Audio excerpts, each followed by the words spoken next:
नहमदुहु व नुसल्ली अला रसूलिहिल करीम रब्बि इश्रह ली सदरी व यस्सिर ली अमरी वहलुल उक़दतम मिन लिसानी यफ़क़हू क़ौली। या रब्बि सल्लि व सल्लिम दाइमन अबदन अला हबीबिका खैरिल खल्क़ि कुल्लिहिम। My respected elders, young brothers, friends, and my mothers and sisters.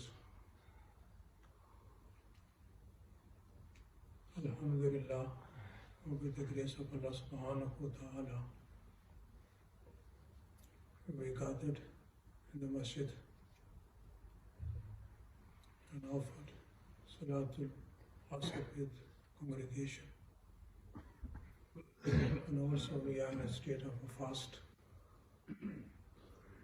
May Allah subhanahu wa ta'ala accept all of these activities in His court and make it means of our forgiveness and coming close to Him.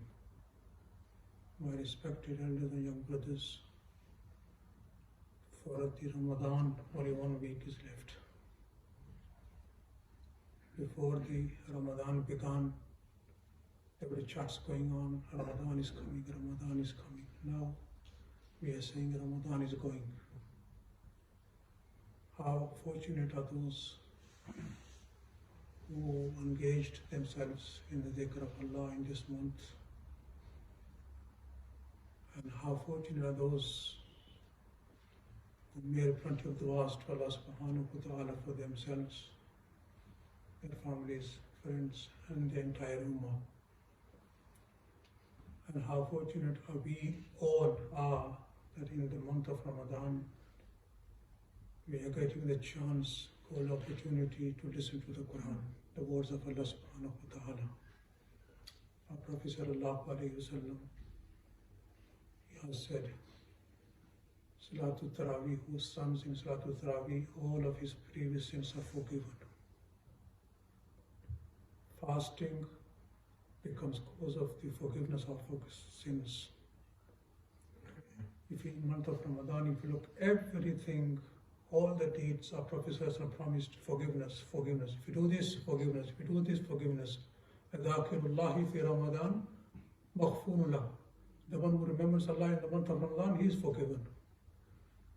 And the one who makes a dua in the month of Ramadan, his dua hits target. So my respected young brothers, just keep on making dua to Allah subhanahu wa ta'ala that, Allah, as we were worshipping you in the month of Ramadan and we turn to you, let us be in this condition even after Ramadan. Because what happens after Ramadan, the masajids become very empty, and it seems that people need a bit of rest now. And not a little rest, it takes them to get rid of the tiredness for about 11 months. So just make a dua that may Allah subhanahu wa ta'ala give us tawfiq that we remain steadfast all the good deeds which we were doing in the month of Ramadan. Anyhow, last night the Hufaz-e-Kiram read in Salatul Tarawih the 23rd juz of the Quran. And in this part and in this section and in this juz, Allah subhanahu wa ta'ala mentions about a friend who will be sitting in Jannat, and he will be looking around and he will be saying, how come today I can't see my friend here? And Allah subhanahu wa ta'ala will say to him, do you want to see him? He will say, yes, I want to see him. And Allah subhanahu wa ta'ala will let him look at the Jahannam, and he will find him in the Jahannam burning. These two friends, one was a believer and one was a non-believer. They were friends, and also they were partners in a business. And Al-Masudi Rahmatullah mentions that they earned 8,000 dinars. And they both took the share of 4,000. Sorry, they earned 8,000 and each took 4,000 dinars.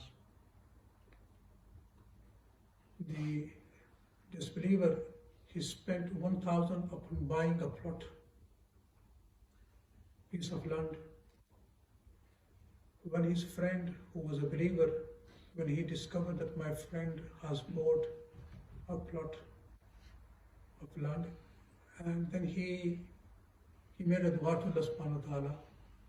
He said, "Oh Allah, my friend has bought a piece of land. Oh Allah, I want to buy a piece of land from you in Jannat." And then he gave 1,000 in sadaqah. Never, my respected young brother, never delay in giving sadaqah. Never delayed. If you have something to give, just give it. Sadaqah is something that cools down the anger of Allah subhanahu wa ta'ala. Just recently, Maulana Ashad Madani Rahmatullah's clip was going around, in which he was interviewed, and he was saying, because of Allah's anger, we are seeing all this, what's happening, all these sufferings going on. And he said, if we wish to cool down the anger of Allah, then there is only one way to it, and that is give sadaqah. Give sadaqah. Sadaqah, on the day of judgment, the Prophet ﷺ is saying, a believer will be walking under the shade of his sadaqah. And sadaqah removes the bad death, which means Allah subhanahu wa ta'ala, due to the barakah and the blessing of the sadaqah which he has been giving in his lifetime, at the time of death, Allah will help him and Allah will protect him from dying without iman. The help of Allah will be there for him, and Allah will take him from this dunya with iman.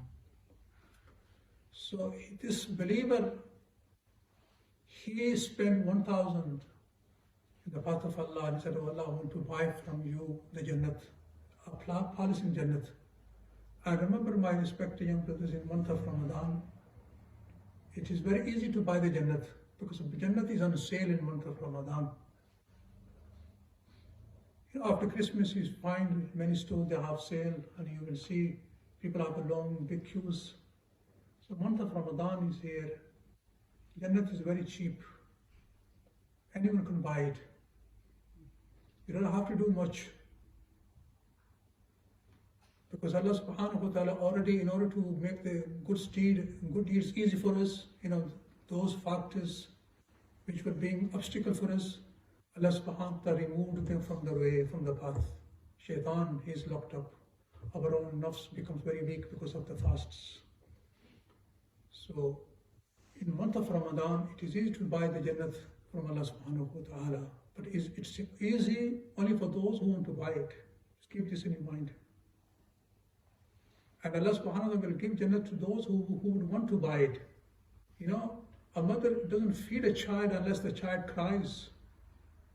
So if we think that, we will get the Jannat, we are the owners of Jannat, and by just sitting home, these are just our ill thoughts. Jannat can only be purchased by doing something good, by praising Allah subhanahu wa ta'ala. So he spent 1,000 in the path of Allah. He said, "I want to buy a piece of land in Jannat, a palace in Jannat." And then he found out the friend, he has built a house on that plot which he bought. So then he found out, and he turned to Allah and he made a dua and said, "Oh Allah, my friend, first he bought a piece of land, and I made a dua to you that I'm going to buy a piece of land in Jannat. Now he has built a palace, a house. So Allah, I want a palace and a house in Jannat from you. And he spent the next 1,000 again in the path of Allah, gave it in sadaqah. And then he found out that his friend got married and he spent 1,000 pound dinar on the woman. So he said to Allah, I propose to the woman of paradise. So he spent in the path of Allah 1,000. And then he found out that his friend bought attendance and things for his house. And then he said, oh Allah, my friend has bought many things for his house. I want the blessings of Jannat. And he spent it in the path of Allah. So this friend will be sitting in Jannat along with his friends, the inmates of Jannat, and will be looking around, where is he gone? We used to say, are we going to be raised after we have become dust? Where has he gone? Then Allah subhanahu wa ta'ala will show him, look, he is in Jahannam. And then he will address him, this believing man, this believing inmate will say to him, while he will be looking in Jahannam, look, you were just about to drag me to Jahannam. You were about to drag me to Jahannam, but with the grace of Allah subhanahu wa ta'ala, I'm here in Jannat. The lesson we learn from here, we should avoid the bad company. Because the bad company will drag you to the Jahannam. He will make you bad. He will make you evil. Always make sure the people you are around with, the people who are around you, make sure who they are. Check and survey who they are. If their beliefs are incorrect, and if their morals and characters are no good, then keep away from them. The ulama, they say the reason, what was the reason of this Allah mentioning? Why Allah subhanahu wa ta'ala has stated this, the inmate of Jannah will be sitting in Jannah and he will be looking around, where is my friend? And then Allah will say, do you want to see your friend? Then Allah will show him. Why? The Ahl Tafseer, they say, why Allah subhanahu wa ta'ala mentioned this story? What was the reason behind it? They say the reason is Allah subhanahu wa ta'ala alerting us that before you make anyone a friend, make sure, see who he is. There's a hadith of Prophet sallallahu alaihi wasallam in which he says, لا تصاحب إلا مؤمنا. He said to a companion, if you want to make someone a friend, make a righteous people your friends. So this is a lesson we learn again from this Quranic story, that especially the parents I say to, that make sure your small children don't hang around with evil boys. This is your duty as a father, as a mother. Make sure your children, your daughter, your son do not hang around with evil boys. Because evil boys will make your son evil as well. And then later on you will be weeping, you will be crying. While they are small, keep an eye on your children. They are your assets. And if your children are naked and they are righteous, they will make a dua after your death for you. And if your children are not naked and they are not sorry and they are not righteous, believe me, let alone make dua. They may not even read your janazah. So just keep this in your mind, that children, they are the one, listen, they are the one who will make a dua for you. Don't rely on Maulana Sahib that he will make a dua for me. The children who are your blood, they will make a dua. They will have a sympathy for you. My father passed away. He will make a dua. He will go to your grave. Other people won't go to your grave. Your children will go to your grave and they will make a dua for you. So we should make sure that we should make a dua. Many things we can do for our children. Make a dua for them. And remember, the dua you will make for your child, Allah subhanahu wa ta'ala will bring benefit from the dua you made for your children. Never think, oh, I'm making a dua. What's going to happen with my dua? Dua, it's a weapon of a believer. Always, never ever forget your children. Make a dua for your children. Even if your children, some parents, very quickly give up. Oh, I made this dua. Remember, when you're making a dua, make a dua with the full yaqeen that this dua will be accepted. And there's a hadith of Prophet sallallahu alaihi wasallam, every believer's dua is accepted unless he doesn't make a haste. the Sahaba Ikram, they asked a Prophet of Allah, what does it mean by making a haste? He said, meaning is that, he makes a dua for objective, for something. And he sees, well, I've been making a dua for this thing, and it doesn't happen. I'm not gaining it, I haven't achieved it. Then he gives up making dua. He just stops making a dua. Oh, I've been making a dua for 2 weeks or 3 weeks, 4 weeks, for a year, and yet, my child is still, he's not on a right path. So he gives up. Then Allah subhanahu wa ta'ala, as our Hazrat Maulana, you know what he used to say? Then he becomes on a blacklist of Allah subhanahu wa ta'ala. This believer who used to make a dua and for something, and then he thought, well, I made a dua for this and I haven't achieved it. So then he stops making dua. He becomes, in the blacklist of Allah subhanahu wa ta'ala. Why? When you're making a dua, sometimes you're making a dua for something, and you feel, you see that you're not getting it. But Allah subhanahu wa ta'ala, because of this dua you made for something, and you never got it. Besides that, Allah subhanahu wa ta'ala gives us many other things. Allah subhanahu wa ta'ala, He removes the calamity which was to befall on you, because of your dua. You never thought of that, and you just stop making a dua. So never stop making a dua for your children. Keep on making dua for your children. Inshallah, one day you will see the fruit of your duas. So the purpose of stating this story is that Allah is alerting me and you, and make sure when you make friends, they should be righteous and they should be pious friends. A second thing is mentioned here which we need to ponder over is a story of Hazrat Dawood alayhi salatu wasalam. Once he was in his place of worship, he was worshipping, doing ibadat, dhikr.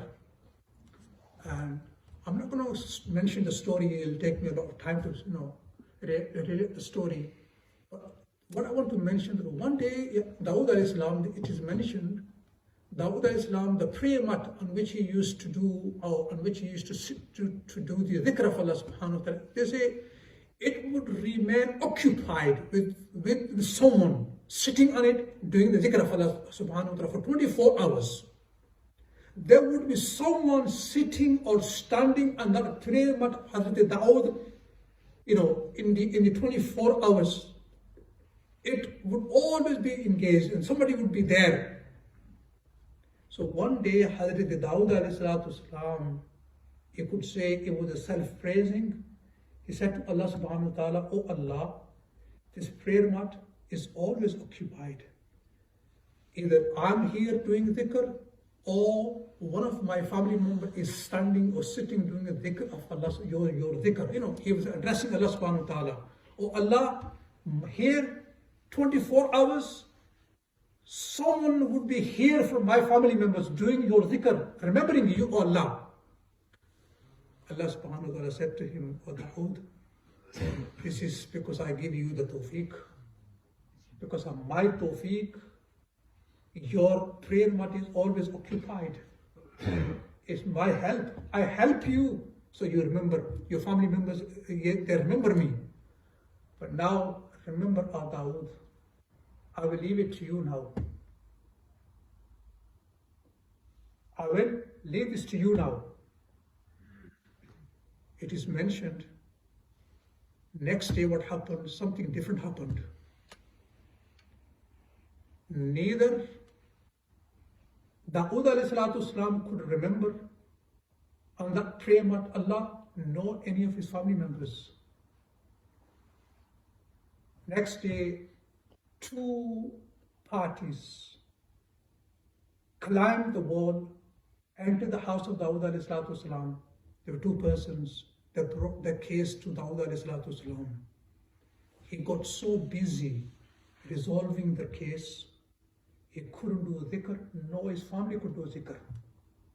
Straight away he got alerted that earlier I said to Allah subhanahu wa ta'ala, "Oh Allah, this prayer mat is always occupied by my family members or by myself. It was my self-praising. I self-praised. I was praising in a way. I was praising myself that, we do zikr of Allah all the time. Allah subhanahu wa ta'ala showed me, without his tawfiq, you can't do nothing." So always remember, my respected young brothers, never ever fall in this deception that, Sometimes shaitan, he whispers, look, so and so, I'm mashallah come to masjid, I'm doing this and that, and so, he's not doing nothing. Remember, always remember what I'm doing is because of the tawfiq which Allah has given me. Without His help and without His tawfiq, one cannot even move one step ahead. So always when you get the chance to do something good, do shukr of Allah subhanahu wa ta'ala. Thank Allah subhanahu wa ta'ala. The more you will keep on thanking Allah subhanahu wa ta'ala, the more you will get the ability to do good deeds. So the lesson from here, from the Dawood alayhi salatu wasalam we learned is that never ever consider yourself as a good doer or a righteous person. Always consider yourself that you are nothing. Whatever you are doing is because of the rahmat of Allah, because of the help of Allah subhanahu wa ta'ala, you are doing it. So I ask Allah subhanahu wa ta'ala, my respected young brothers, that oh Allah, give us a tawfiq to do the good deeds, and Allah, give us the tawfiq that we always do your shukr. May Allah subhanahu wa ta'ala accept this majlis and make it means of our forgiveness.